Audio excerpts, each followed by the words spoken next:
You made Yes. it. Hello.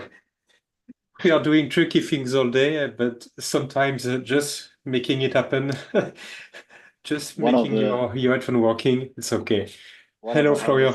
hardest hi. One of the hardest unsolved problems are with sound issues in computer science and multi-monitor setup. It's also an unsolved problem. Exactly. Exactly. I Yeah. totally feel that. So that's nice. So glad to see you. Thanks for Ah, joining. thank you guys for the invitation. Glad to be here. Yeah, super cool. And do you know if Sheila will be able to join as well?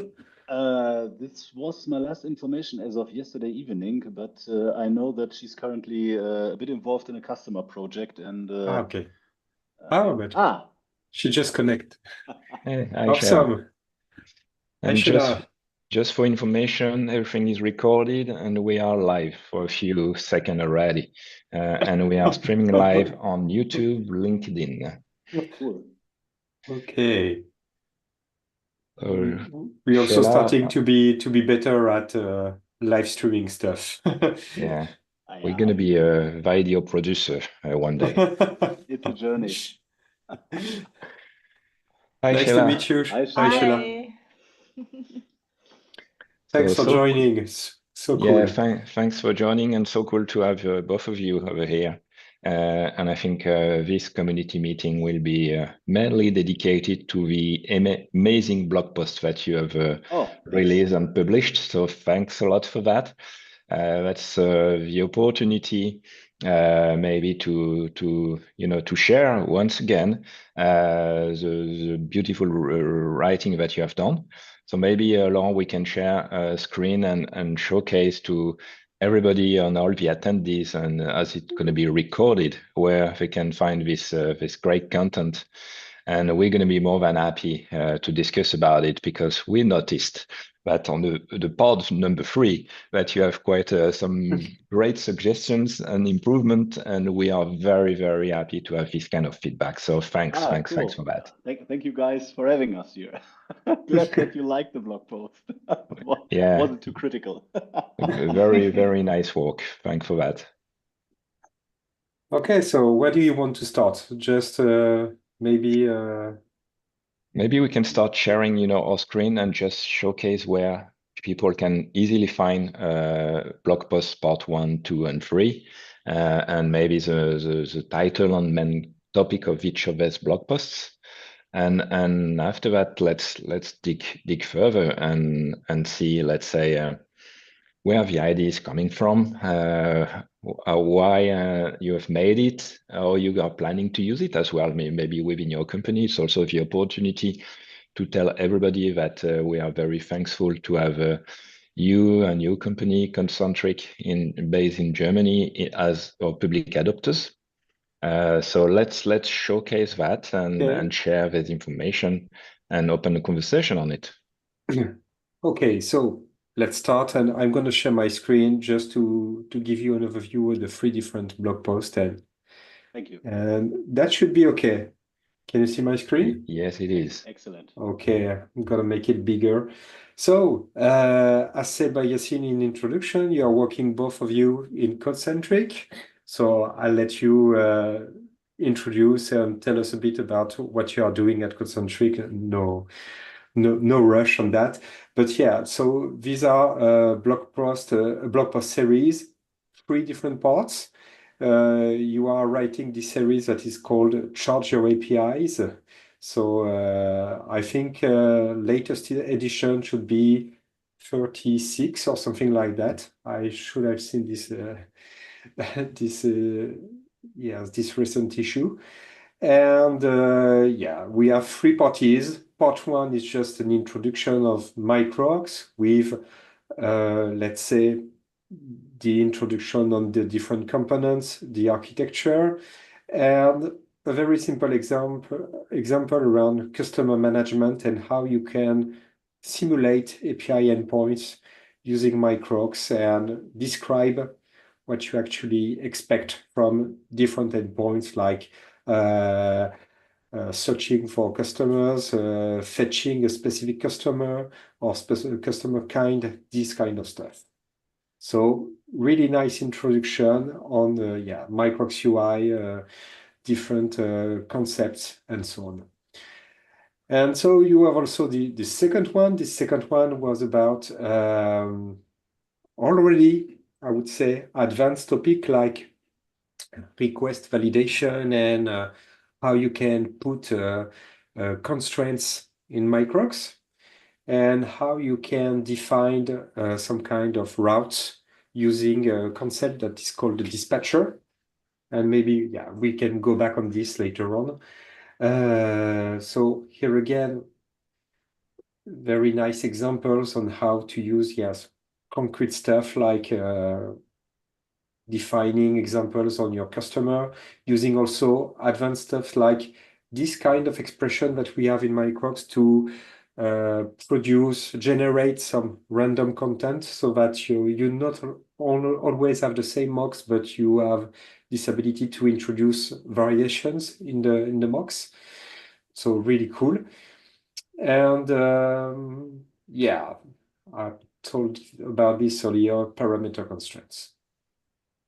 And so volume 33 was the last one.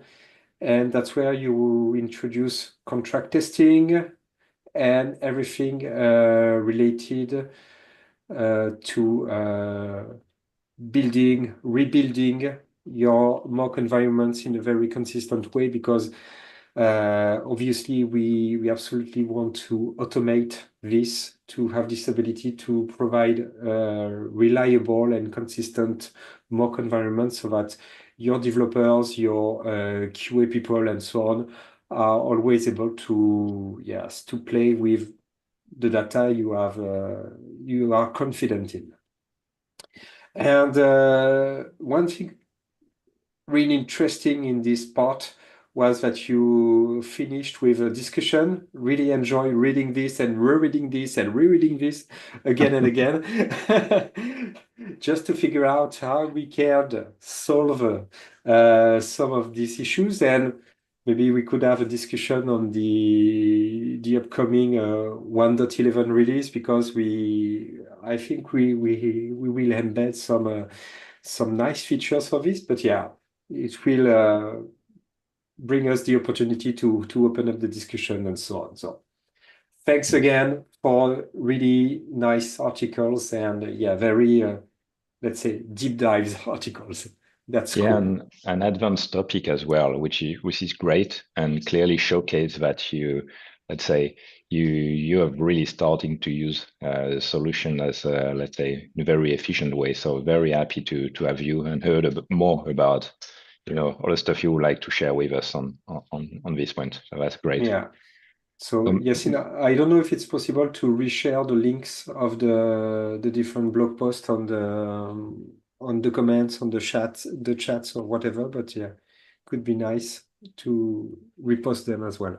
Yeah, as comment we can, but I don't think that it's going to be easier for the people who are just checking the recording.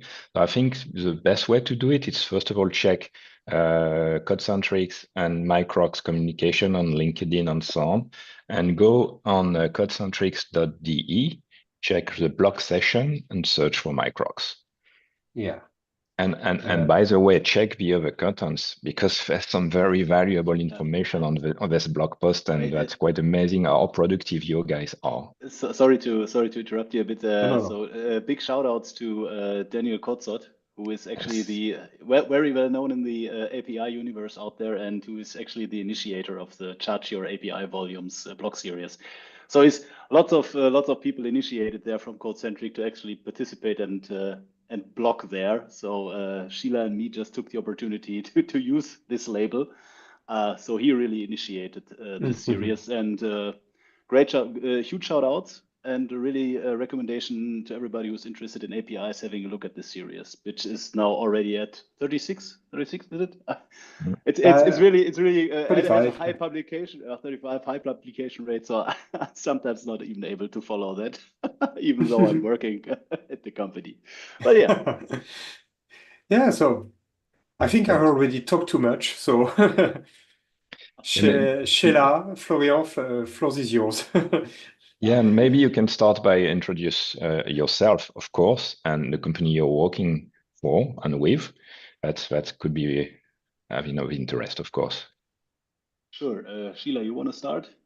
Yes. I'm Sheila. I'm now for, I think 3 years at the Concentric. I started at mostly backend developer. Now I'm sometimes backend developer, sometimes more front end. Yes, and I'm working at a very interesting project at the moment that are also using interesting API specifications.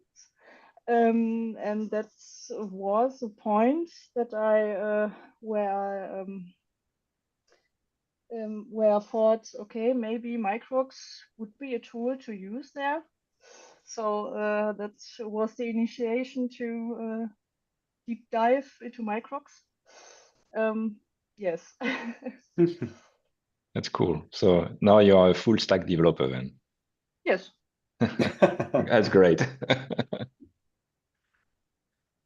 Yeah, my name is Florian. I'm at Codecentric since 1 year now. Yeah, it should be 1 year starting in November. Actually, a bit more than 1 year. Previously, I back in the old days, I was sort of an SAP developer and administrator. Then went to university. Eventually ended up with a PhD. Did model-driven engineering of microservice architectures in this PhD. Then had a brief postdoc stint, and then decided to switch to the industry. And I'm a developer, but I'm also very interested in everything software architecture related. And especially if you have to deal with microservices, I mean, you also have to deal with APIs. I mean, you have to deal with APIs everywhere, basically. But there, the thing gets a bit more spicy than in monolithic applications. So yeah. So this is, and actually what brought me to Microcks was that I was building or working at an IAM system for a customer, and they also have the requirement to import customers or customer credentials from existing systems that do CRM management. To integrate them in this IAM solution. And for this purpose, I needed to access their APIs, which were also very specific and interesting. Yeah, in particular, the example API we maybe want to go in a bit more deep in a few moments. Actually, is heavily inspired by one of the APIs that I had to deal with. And I really wanted to have a testing environment ready that allows me to use the original open API specification that I got, having that as a consistent mock system, or having this consistently mocked, and in best case without a heavy implementation effort, because at that time I was the only developer in this customer project, and they have to deal with other stuff than developing mocks, to be honest. But of course, you want to test, and here Microcks came in quite handy. Yeah, especially excellent. because you have a test containers module. Yeah, sure. Cool. Yeah, and as you said, we don't want to spend time on mocks, but we also don't want to spend a lot of infrastructure on mocks. And this remind me, one of the starting point with Microcks was, so it was a long time ago. I was working on on a big service-oriented architecture shift project, and people were developing mocks, but they were developing, yes, they were coding to have mocks. And at the end of the day, the infrastructure to support mocks was heavier than the production infrastructure to just support the application, because people were doing crazy thing with mocks, were just don't looking for optimization of that kind of stuff, and they were spending more money in the mock infrastructure than in the real production infrastructure. That was crazy. And it was actually where I did not want to end up. Exactly. Even though I mean, the topic is interesting, right? But still, yeah, if you have to deliver features, then it's not that easy to care that much about all the other infrastructure that is of course required, but then you want to have some Yeah, short sure. paths in this process. Yeah, Sure, that's very cool. And maybe both of you can also maybe introduce Code-Centric in a nutshell, because maybe people who are listening never heard about the company. So I think it's important to explain what Code-Centric business is. So then it's always good to share and know. I mean, what our adopters are doing on a daily basis, let's say. Shia, you wanna introduce Code-Centric, and I add some details if I can. Yes. Let's start with it's a consulting company. So I'm also a consultant officially, and my dog is a little bit annoying. I'm sorry. No problem. No worries. And as a consultant, you are working in different projects, real different projects, in small projects and big projects, alone, in a team. It's everything you want, you can have there. For example, now I'm in an agriculture area, and 3 years ago I really didn't expect that. And it's very interesting. And if you it's also yes, you're working as a developer, as a tester, as a everything you want. Yeah. And of course, depending on your background, you have your expertise and can working there. Yeah. Yes. Florian, can you? Yeah, so maybe to add a bit details. So Code-Centric actually is we have 550 employees, I guess, 550 to 600 in the company, primarily based in Germany. We're basically, I guess, in almost each major city of Germany there is some unit of Code-Centric. I'm actually sitting in Dortmund. I guess Sheila, you're sitting in Solingen. Yes. Yes. Solingen actually is where Code-Centric was founded, I guess, in 2004. So we're quite have some time behind us on the market. Lots of people working here are here already very long, which speaks for the company culture. And something that may set us apart from other consultancies in this area. The first, I mean, we don't do strategy consultancy that much. We're actually focused on technical consultancy, conceptual consultancy in the area of technology, trying to get the best people on the market because we have a very modern company culture. We have something that makes us very prominent and sets us also apart from competitors, something like we have an off-project day, which basically means that, or of project time, which basically means that you're actually 4 days a week, you bill on customer projects, and the fifth day you can basically, yeah, not you can't do whatever you want, but you have some spare time for training, for example, to get new insights. The blog posts were written in this time, so the company really gives us the time to come forward and also maybe have a look at technologies that we don't deal with in everyday projects, right? For me, for example, I'm not a machine learning guy, but I could use this time, this day, to get a bit more into machine learning if I wanted to, right? So this is something that makes us also a bit special, and we have some sort of reputation that we don't go to customers to give them the good feeling and try to be as long as possible there. We try really to empower customers. Being critical, really telling the people how things are, and then succeed with the project that we're doing, and then leave the customer eventually so that they can operate on their own. Of course, they can always come back and ask for additional additional offerings, of course, but we really try to be honest to people and bring them forward. So this is something.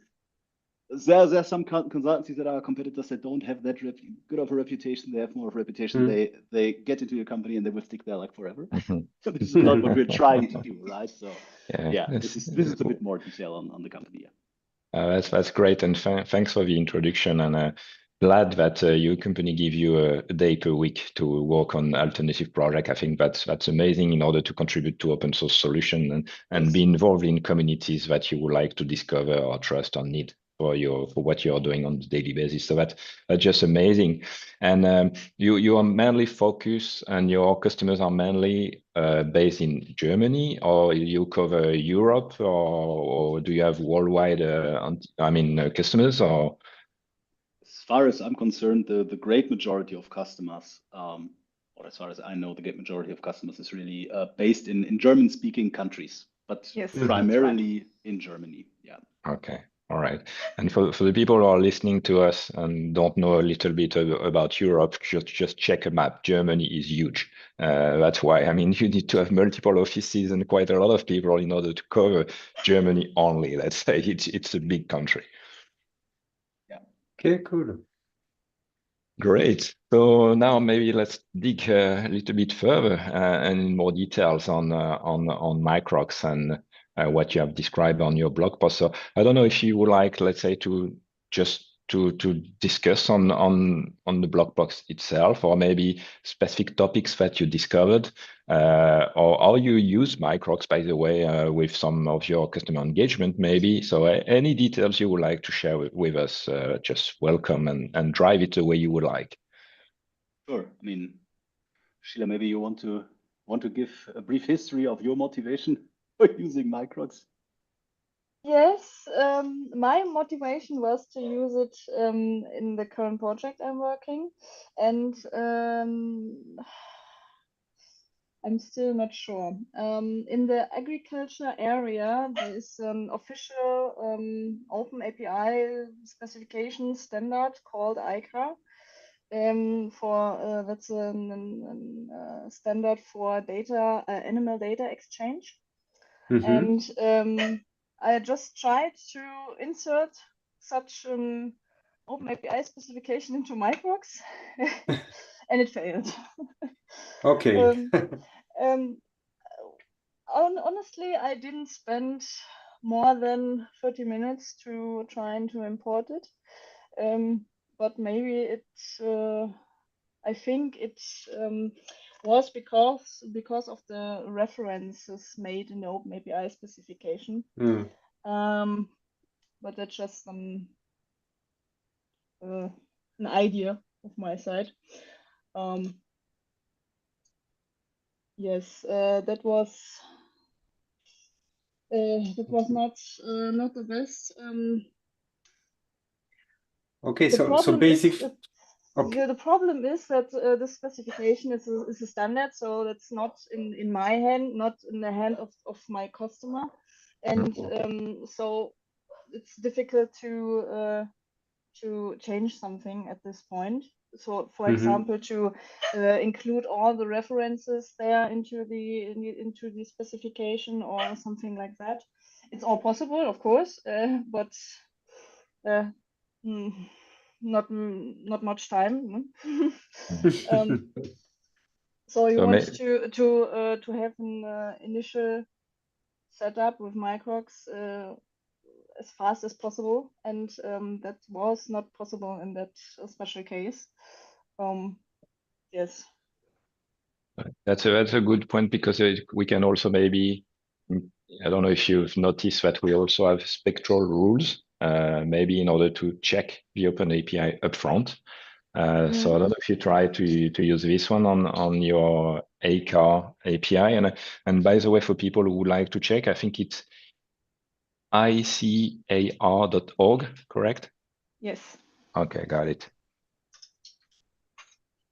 Okay. I don't know if you checked the spectral rules or if it was of use. And it clearly comment. I mean, I think you made a very important comment that you I mean, there's an open API, but it's not coming from you. You cannot touch it, but you can certainly do some stuff around. But the fact that you've not been able to import it in Microcks, it's a very valuable point that we can certainly dig further regarding, let's say, the tools and stuff that can make your life easier for this purpose, let's say. Yes. But a very positive point in this case is that um, it's a must-have to add a Postman collection with the OpenAPI specification. And in this Okay. special case, it was the case. We have next to this OpenAPI specification, we already have such a Postman collection with examples. So that was a nice feature. And I really want to use that, but well.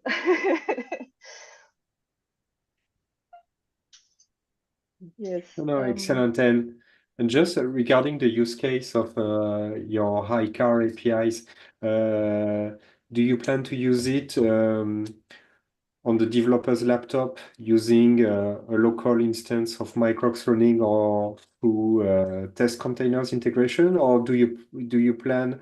Was your intent to use it on a centralized instance to share it with other people and having this ability also to communicate and to learn about the APIs by sharing examples? Can you tell us a bit more about the use case? My wish would be to have it in a shared way, but the more realistic way is at the first step to have it on my local machine, Okay. unfortunately. But that's the first step, and then maybe get the team into Microcks and introduce it, and then next steps would be to have it somewhere in a shared way, Okay. also in an automated way with the contract testing. That's a very important point. Yes. Yeah. And is ICAR a new standard that is being built, or is it something that already exists for a long time and just people now are trying to implement this? Do you know what is the history of this project? It's been a long time. It exists a long Okay. time, and but it's always it's still improving. Okay. So Okay. the group is meeting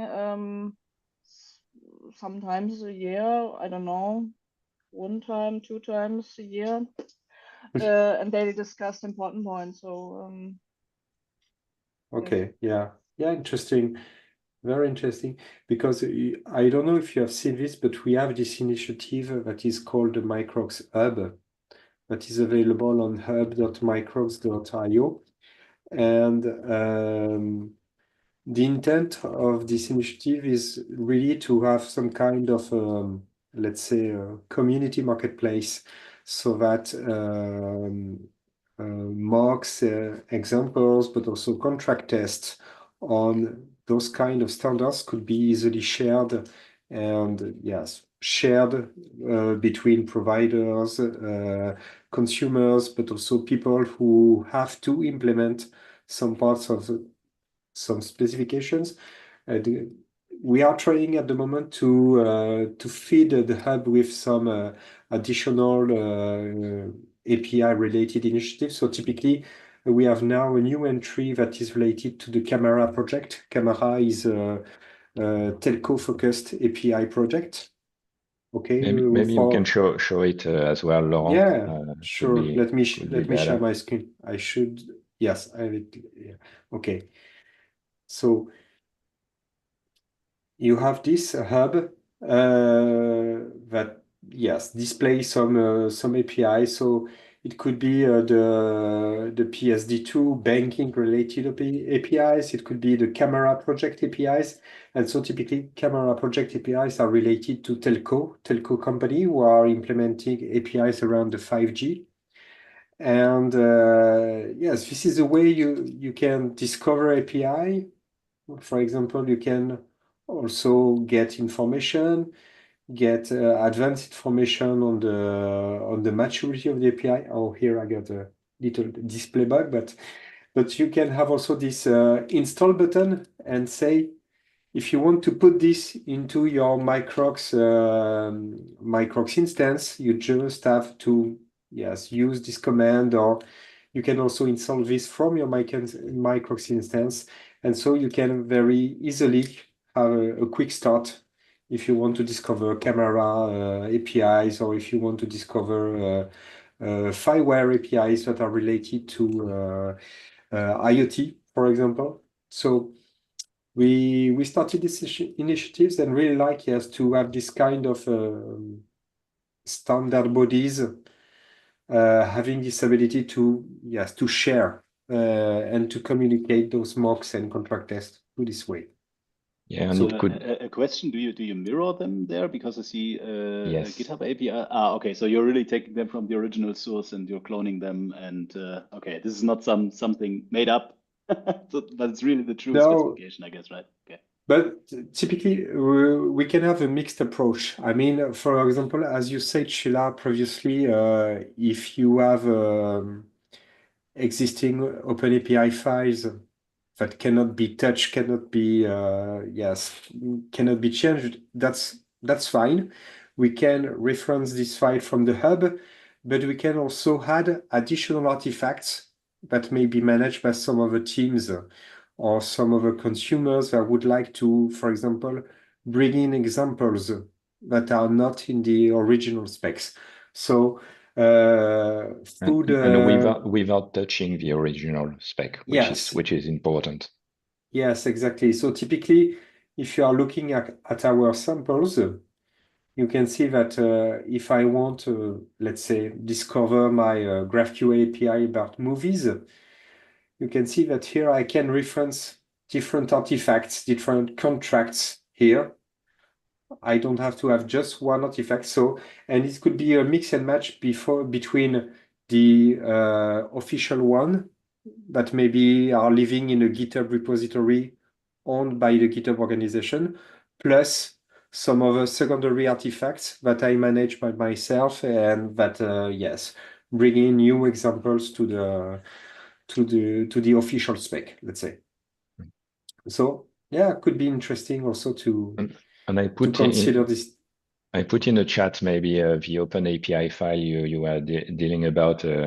I think can you just confirm that it's the correct one? I mean the iCar Open API, because we may not do that live.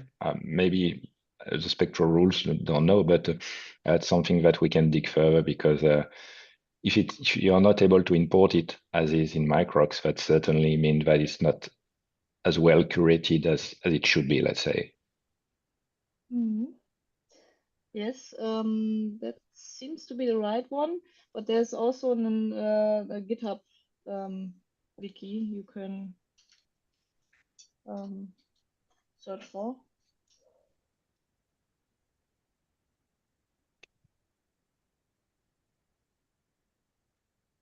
And have you? Okay, I have. I found the GitHub org. Yeah, yeah, but interesting, definitely to dig further on iCar and to see, yeah. And if some of the people are interested, people who are watching the replay or whatever, come on Microcks Discord and say hi. Could be nice to have a deep dive on a iCar. Yeah, exactly. Okay, so that's a good intro, Sheila, and it has not been successful. I mean, for this specific use case, but maybe we Not can yet. work all together. Yes, not yet. Yes. Work together and see what is going wrong on the spec. And as it's on GitHub, that's cool, because I'm sure that they certainly accept issues and PR. So let's dig further. And did you check, because I mentioned it previously, the spectral rules, Microcks spectral rules, or not that all so far? No. Okay. So maybe I don't know, Laurent, if it could be nice maybe to showcase how it is, how it works, and how it can help. I think from this type of, let's say, issues, no? Yes, maybe. And I actually I am rereading the discussion chapter on your third blog post, and I think this was one of your comments that yes, Microcks is expecting a curated Exactly. open API, and sometimes it's not You, really the case. you are reading in my mind. I mean, I remember this comment. So maybe this is not integrated on the import, process, as you noticed, which is the case. And we've been so far, let's say, very opinionated on that, but we like to change our mind, and especially when it's coming from community feedback. And that's why we have these spectral rules that you can use upfront before import. And a lot of Okay. adopters are using that in their CI just before importing it in Microcks. Yeah. And so typically that's really easy. So these are spectral rules, so you can use it. You can extend your rule set with the one provided by Microcks very easily, like this.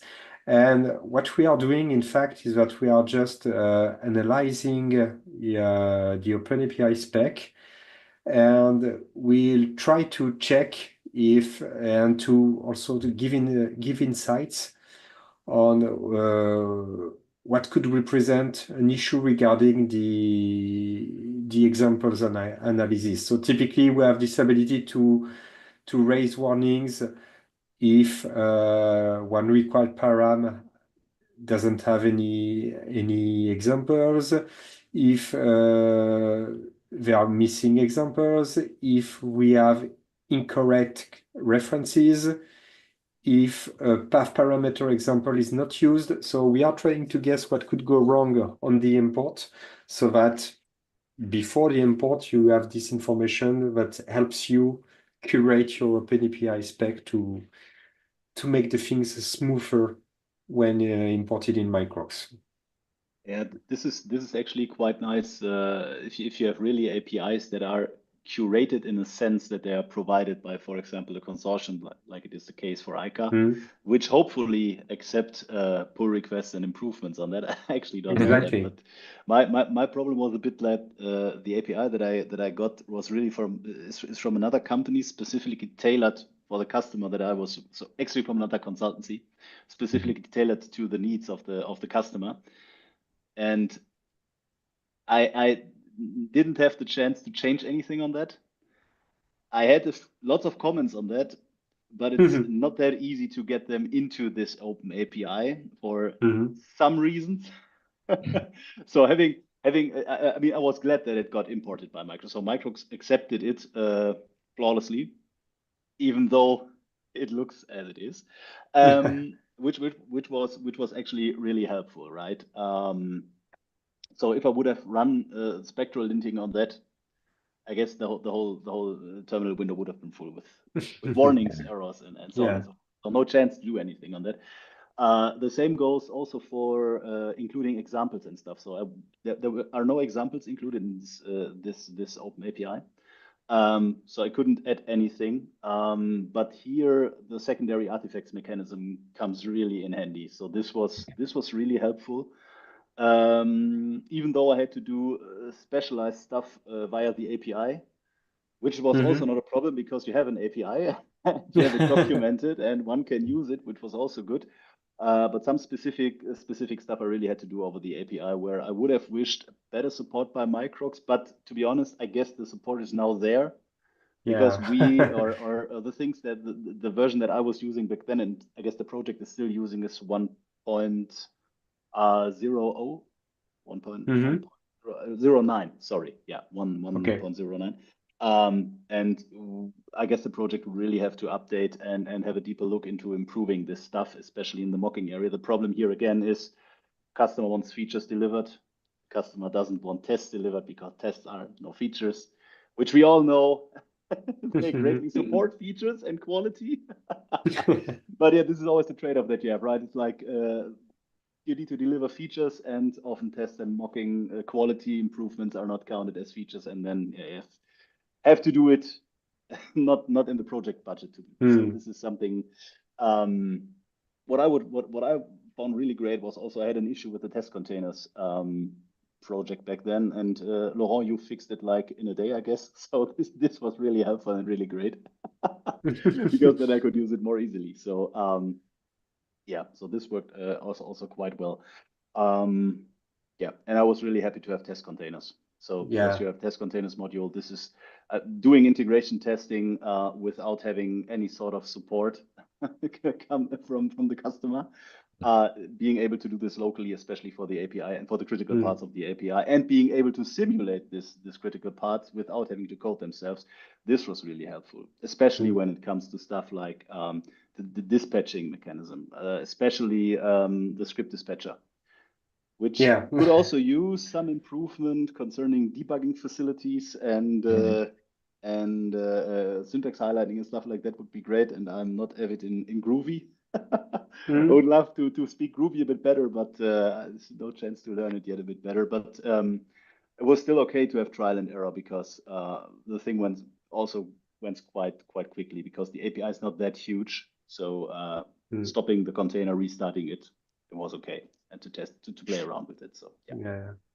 But yeah, you're right. This is a question that that keeps coming from the community because yes, Groovy is really nice when you mastering Groovy, but it looks like TypeScript sometimes. It looks like Java. You have access to all the Java API, but basically you don't have grateful help from the IDE or even less help from the Microcks UI.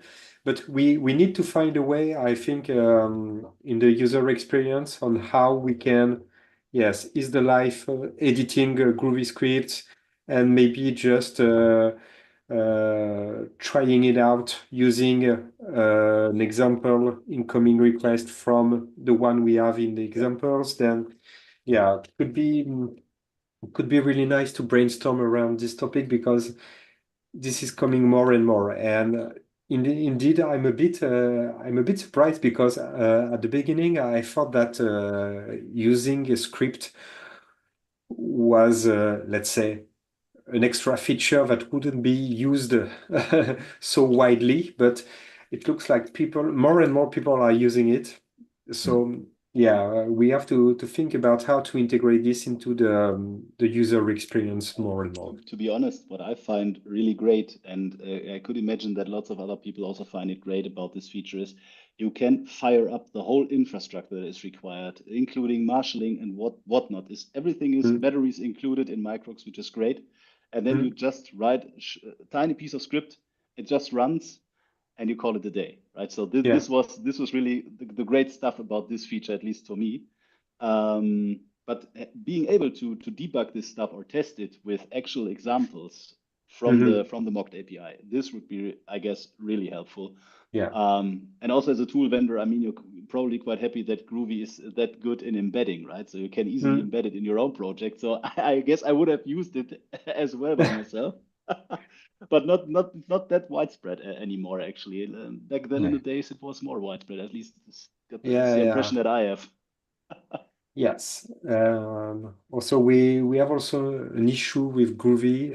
Is that we are now providing, maybe you have checked this, we are now providing a container image of Microcks that is compiled in a native binary. So it's no longer used JVM, it's just native binary.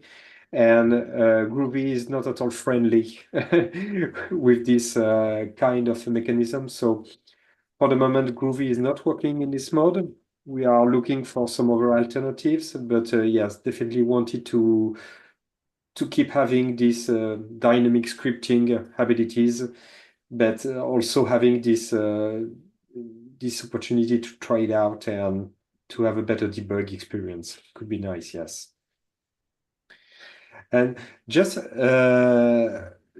to jump on what you said before, so you're right, we were missing a bunch of features at the moment you did the experiment. So typically, I didn't know if you had a look at the 1.11 roadmap, but we have some features that you missed that are now implemented. So typically, we have this matching that is done now automatically between the raw identifier of a service in Microcks and the functional identifier. What we call a functional identifier is just a service name plus service version. And one really cool feature that we also have in the 1.11 is to have this ability to now specify parameter constraints, not using the API, but just using an artifact as well. So now in your metadata file, you can have this kind of notation here. Just say, hey, I have a bunch of additional constraints, and this is what you should automatically apply to the incoming request wanting to hit the mocks. And you may have all these extra checks for free now. So really Actually, interesting also. This would have been a great deal back then. Mhm. To be Can honest. imagine, So yeah. I read about the metadata format in preparation of the block series, and we actually mentioned that, I guess, in the discussion. Yeah. But yeah, I didn't have the budget nor the time to experiment with it. But this would have been, or I think, is a really great improvement over having to use the API to later on modify the mock. So Yes, kudos exactly. for that. No, Great, at great stuff. least better later than never, but yeah, it's now incoming. And Cool. also, one very interesting feature we have also added that could be of interest regarding the point you had it in the discussion is that now we have this ability to have validation on the fly for all incoming requests. So not only for the parameter constraints, but we can also validate all the incoming request body payload as well. So if you are not sure that you are actually sending a correct JSON payload to the mock or to the target API that the mock is representing, we now have this ability to just switch from REST prefix to REST -valid. And Microcks will perform validation on the fly and will also send you back all the validation issues if it found any validation issues in your incoming request. So could be also interesting to have this earlier feedback on your API clients, API consumers. So you're now seeing just from start if you have any drifting risk or not. Cool. So don't have to look at Docker logs anymore. Yeah. Very good. Cool. That's helpful as well. Yeah. And regarding also the test container integration, we are looking for also having this ability to, when you are having a failure in your test contract, for example, having this ability to just retrieve the detailed failures from the Microcks API endpoint so that in your JUnit or GoUnit or Jest test, you will have this the full stack trace with all the failures directly. So this is something we are investigating at the moment, and I think it was also one of your concern and one concern of many users actually. Cool. Very cool. Yeah. And just to be curious, regarding test containers integration, so you mentioned you use it. I know, Florian, that you used it using Java, but did you try it out also on other languages or just Java? No, unfortunately, yeah, only Java because the project is pure Java. Okay. Yeah. Interesting. Because at the moment we have a lot of feedback on the Java side, but not that much on TypeScript and Go or whatever. I don't know, Sheila, on your side, if it's if you're a Java backend developer as well. Yes, but my heart is beating for Kotlin. Okay. But at the moment, it's only Java. Okay. Interesting. Definitely wanting to have some feedbacks from the Go side because we spend a lot of time developing the Go test container binding, but don't have any feedback at the moment, so would be cool. And maybe as well some stuff which are cooking at the moment. If you have Microsoft developers and people who are doing .NET or C#, we will have a .NET test container module available pretty soon. And thanks to a contribution from an adopter on this point. Cool.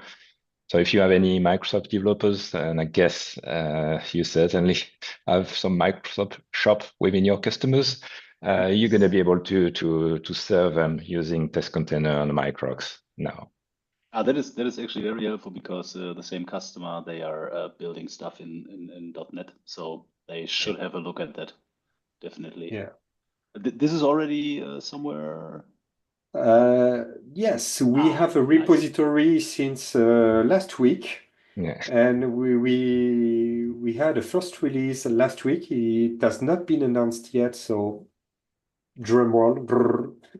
Yeah, so we have a first release, and we have also a NuGet package. So if you are using a NuGet, so you have this ability now to have Microcks test container directly from NuGet package. So at the moment, it is not feature complete. We don't have all the things related to async API and all the different bindings, but everything should be already there for REST APIs, mocking, and contract testing. So yeah, still fresh just from the oven. Just out of curiosity, do you have a download number or some sort of usage numbers? Because you said like Go doesn't seem to be that interesting. Java obviously is very interesting. Yeah. Yeah. Okay. Yeah. So typically for .NET, we have some download numbers from NuGet, but as we don't have advertised it, we just have something like a 90 download in 1 week. So it's nothing for But the moment. you're But probably yeah, expecting it to go up, right? Because I mean, yeah. this is something that we experience, like the enterprise languages, Java, .NET. This is some, and all the legacy code, of course, is some sort of Java 11 or Java, even Java 8. So this is basically what we're seeing a lot, to be honest. Yeah, So that not can that much imagine. people using Go Yeah. for stuff like this, at least not Yeah, now. yeah. But typically what we have at the moment is we don't have a clear view on how many people are using Java, Node.js, or Go, whatever. But we have this clear view on how many people are using Microcks through test containers, and it starts to be a lot. So at the moment, it represents something like 25%. It has grown a lot this last month, and it keeps growing. So test container is definitely a real nice use case for Microcks perspective, I would say. Yeah, I mean, it's really like you're combining two testing approaches, right? So this makes total sense to do so. Probably it makes also sense to have a central mock server, and I mean, you have the Keycloak integration, so people can do SSO, fine. Yeah. But combining test containers with this testing, mock testing, is actually very, very handy when you want to have efficient integration testing. Yeah, clearly. This makes total sense. I mean, you already know it. So just wanted to mention that from my perspective, I was happy that there is a test containers module. Yeah. Thanks for the feedback. Yeah. Okay. So, and is there any point that we missed regarding the discussion in your blog post part number 3? Or any other topic, by the way, that you would like to discuss in the latest 10 minutes that we have, or maybe a little bit less? Well, I'm currently not really having because I mean the things that you're already providing, especially including the script dispatch, is so powerful that I can use it for the stuff that I really wanted to simulate, right?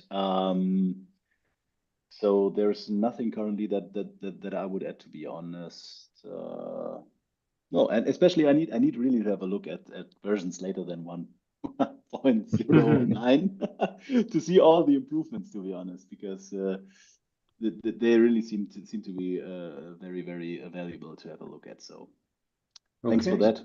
So you know how you're going to use your let's say innovation day for next week. Yes. For example. That's cool. Okay, that's cool. Sheila, any other topic you'd like to mention? No? No, at the moment not. But I will try to use the spectral rules on the ICA, and maybe I will come back to you. Yeah, please do. Yes, I will successfully importing the JSON, the Open API specification into Microcks. Yeah, That's cool. my goal for the of project day. Maybe Awesome. something. You are still working on this project, or it's done now and Some days, some hours. It's depending. all right. So happy to have your feedback on what Spectral report to you. So guess maybe you can, if it's issue on their side, you can improve it. And after that, as Open API is something you can not touch but improve, maybe add in example, as Florent said, using secondary artifact. We have multiple way to add artifact. You name Postman collection, but we can also use API example. I don't know if you've checked, by the way, the new way to describe example within Microcks. And that's because we have very, very good feedback from adopters on this point. But that can certainly help you as well to, let's say, add example on top of a spec that you don't want to touch or cannot touch. Yes. Maybe something that just came to my mind. What would have been helpful back then, when I set up the initial testing infrastructure, would be something like being a bit more or being more able to play with the APIs as we uploaded using the direct APIs mechanism. That would be really great. So right to touch the endpoints, change them, add stuff interactively. This would also have helped back then. Maybe you already implemented that as you did with all the other points. But No, this at the would really help. moment we have no real evolution regarding direct APIs. Yeah. As you said, in the blog post has been done primarily because before in a previous life I was also a consultant and I was doing API management, and I remember a lot of time starting at the customer and saying, okay, so we are deploying gateway with policies, and what are your APIs? Oh, you don't have APIs. So, or you don't have APIs yet, or they're not reachable or whatever. So I was just, the idea was just to, provide some very basic stuff from people starting with APIs, so very crude oriented, and just generating a template Open API that you can then export, re-import into your design tool and reuse and so on. But yeah, Makes total sense, by the way. Yeah. To improve this feature would have been helpful in cases where I really wanted to behave the API something like in a special way, and then I used the API way to manipulate it, and then it didn't work. Restart the container. I mean, it didn't took that long, but would have been great to have some sort of like you can change the things interactively in the browser, and just have a try on it and see what happens, right? For example, for the script dispatcher and so on and so forth. Maybe add some operation, test the mock. Is this a good mock? Is it a bad mock? This would have also been helpful. But obviously, I mean, we're living in the age of automation, right? So focus should be there. Focus should also be on specifications or definitions, and not that much on doing interactive.